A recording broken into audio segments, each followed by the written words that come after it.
Começarei exatamente pela linguagem machista que marca todo o livro e de minha dívida a um sem número de mulheres norte-americanas que, de diferentes partes dos Estados Unidos, me escreveu entre fins de 1970 e começos de 71, alguns meses depois que saiu a primeira edição do livro A Pedagogia do Oprimido, em Nova York. Isso aqui é Paulo Freire falando sobre como as mulheres o fizeram repensar sua linguagem machista centrada no gênero masculino. E uma dessas mulheres aqui é Bell Hooks. Era como se elas tivessem combinado a remessa de suas cartas críticas que me foram chegando às mãos em Genebra durante 2 a 3 meses, quase sem interrupção.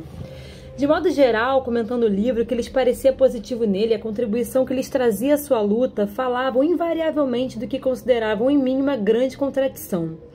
É que, diziam elas, com suas palavras, discutindo a opressão, a libertação, criticando com justa indignação as estruturas opressoras, eu usava, porém, uma linguagem machista, portanto discriminatória, em que não havia lugar para as mulheres.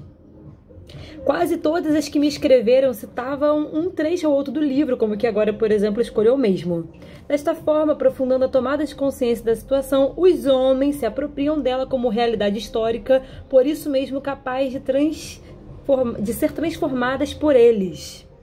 Em Pedagogia do Oprimido, me perguntavam, por que não também as mulheres? Me lembro como se fosse agora que estivesse lendo as 2 ou 3 primeiras cartas que recebi de como, condicionado pela ideologia autoritária machista, reagi.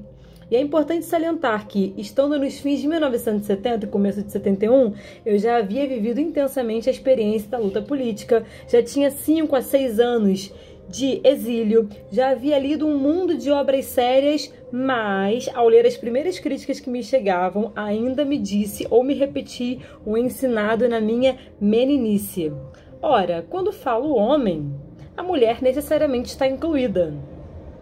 Em certo momento de minhas tentativas puramente ideológicas de justificar a mim mesmo a linguagem machista que usava, percebi a mentira ou a ocultação da verdade que havia na afirmação.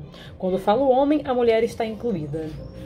E por que os homens não se acham incluídos quando dizemos as mulheres estão decididas a mudar o mundo? Nenhum homem se acharia incluído no discurso de nenhum orador ou no texto de nenhum autor que escrevesse as mulheres estão decididas a mudar o mundo. Da mesma forma, como se espantam os homens quando um auditório quase totalmente feminino, com 2 ou 3 homens, apenas digo, todas vocês deveriam, etc. Para os homens presentes, ou eu não conheço a sintaxe da língua portuguesa, ou estou procurando brincar com eles. O possível é que se pensem incluídos no meu discurso. O impossível é que se pensem incluídos no meu discurso. Como explicar, a não ser ideologicamente, a regra segundo a qual, se há 200 mulheres numa sala e só um homem, devo dizer, eles todos são trabalhadores e dedicados? Isto não é, na verdade, um problema gramatical, mas ideológico. Nesse sentido, é que explicitei no começo destes comentários o meu débito àquelas mulheres, cujas cartas infelizmente perdi também por me terem feito ver o quanto a linguagem tem de ideologia. Escrevi então a todas, uma a uma, acusando as suas cartas e agradecendo a excelente ajuda que haviam me dado. Daquela data até hoje me refiro sempre a mulher e homem, ou seres humanos.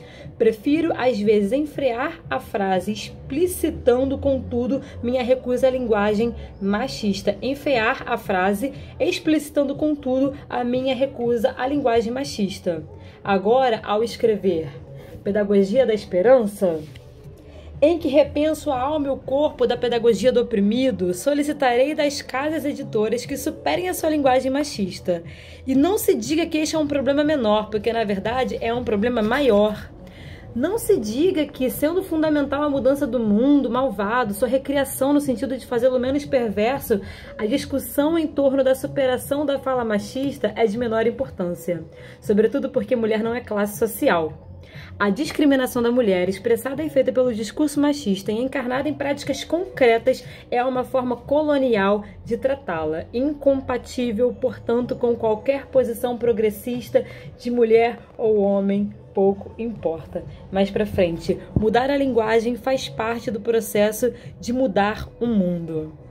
E aí ele diz que não só mudar a linguagem, obviamente, mas também nos engajarmos em práticas democráticas. Pedagogia da Esperança, Paulo Freire, uma lição atualíssima aí para todas e todos nós.